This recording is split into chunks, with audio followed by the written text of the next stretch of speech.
મિત્રો, નાનપણથી જ આપણને કંઈક ને કંઈક બનવાની હોશ હોય છે જીવનમાં.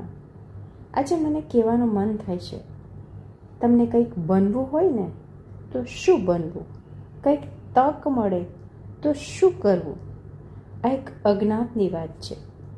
જિંદગીમાં જ્યારે પણ તક મળે કોઈ માટે કંઈક બનવાનો પ્રયાસ કરજો.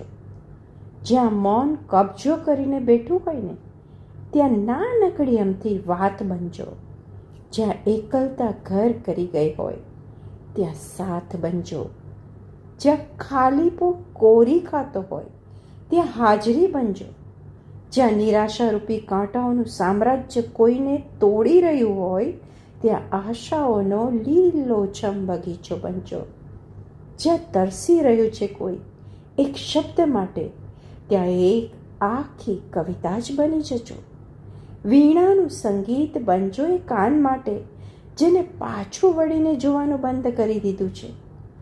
તમારી કંઈક ને કંઈક બનવાની યાત્રા તમને એક સુંદર માનવી બનાવી દે છે અને એ કોઈ નાની વાત નથી. આવા સુંદર માનવીઓ અનેક હૈયાઓમાં જીવે છે. બીજાના હૈયાઓમાં જીવવાની ઘટના ખૂબ જ અલૌકિક અને દુર્લભ હોય છે. એક વખત કોઈ માટે કંઈક બન્યા પછી આ શબ્દો મારી ભીતરથી વહેતા થયા હતા.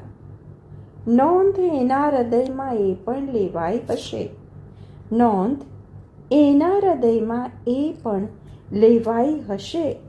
નાનું પગથિયું કોઈ માટે હું પણ બની હતી.